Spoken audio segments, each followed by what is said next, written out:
Hello guys. আজি মই আপোনালোকক গাহৰিৰ কাণ কেনেকৈ বনাই সেইটো ৰেচিপিটো দেখাই আছো। আপোনালোকে ভিডিঅটো আৰম্ভণিৰ পৰা শেষলৈকে চাই থাকিব। ঠিক আছে। এতিয়া আমি কাণখিনি আগতে আমি ভালদৰে ধুই লৈছো। এতিয়া সোৱাদ অনুসৰি আমি নিমখ দিম।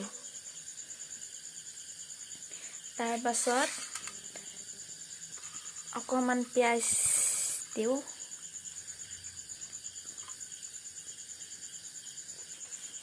এয়া আমি দিছো হালধি গুড়া। এতিয়া আমি এইখিনি গুটে মিক্স কৰি লম ভালদৰে।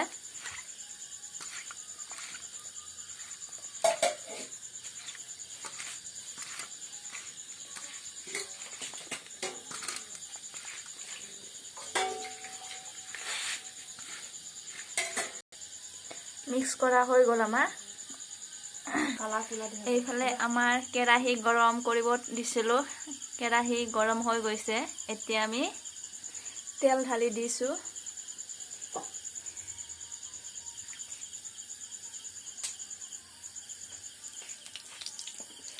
এতিয়া কাটি থোৱা পিয়াজখিনি আমি কেৰাহীত দি দিম।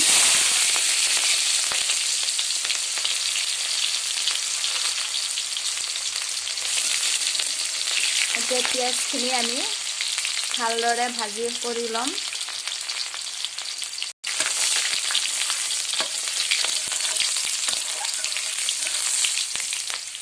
আমি ইয়াতে মছলাখিনি দি দিম।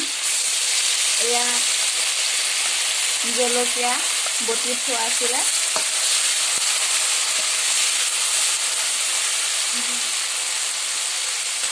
এইখিনি হ'ল জিৰা।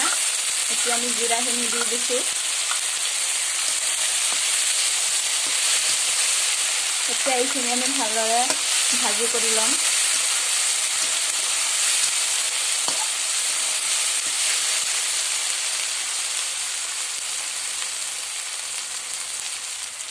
এতিয়া আমি বটি থোৱা পিয়াজখিনি দি দিছো।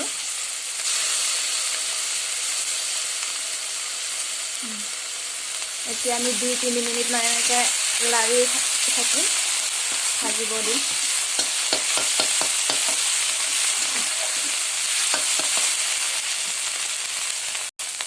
হৈ গ'ল আমাৰ। এতিয়া আমি গাহৰিৰ কাণখিনি দি দিম ইয়াতে।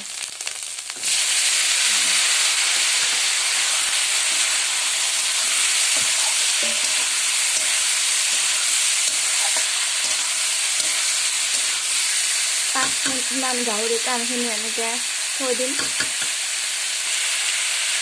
এনেকৈ লাৰি থাকিব গাহৰিৰ কাণখিনি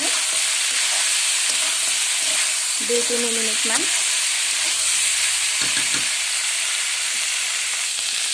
এতিয়া আমি 2-3 মিনিট হৈ গ'ল। এতিয়া আমি কাটি থোৱা আলুখিনি দি দিম ইয়াতে।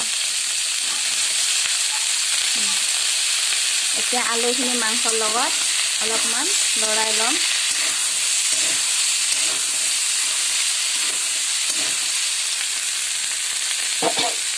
অলপমান পানী দিওঁ।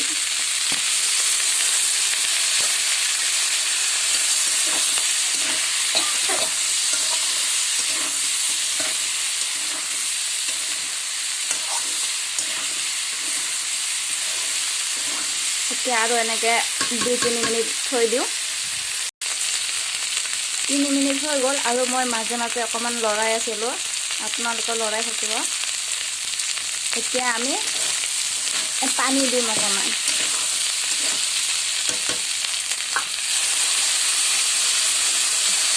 পানী দি দিছোঁ 1 বাটি।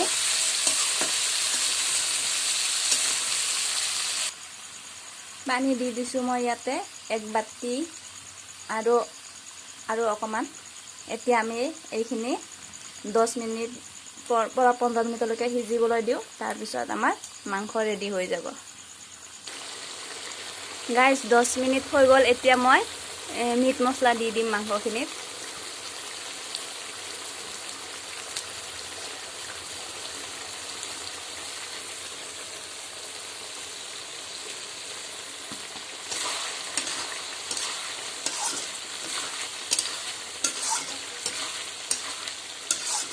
আমাৰ মাংসখিনি ৰেডি হৈ গৈছে গাইস আমাৰ মাংস পুৰা ৰেডি হৈ গৈছে আমাৰ মাংস গাইস মোৰ মাংস পুৰা ৰেডি হৈ গৈছে চাব পাৰে আপোনালোকে এবাৰ খাই চাব বহুত টেষ্টি হয় গাহৰিৰ কাণ কোনে কোনে খাই চোৱা নাই এবাৰ খাই চাব ঠিক আছে বাৰু ভিডিঅ'টো যদি ভাল লাগিছে আপোনালোকৰ তেতিয়াহলে লাইক কমেন্ট আৰু সাবস্ক্ৰাইব কৰি দিব মোৰ চেনেলটো ধন্যবাদ বাই বাই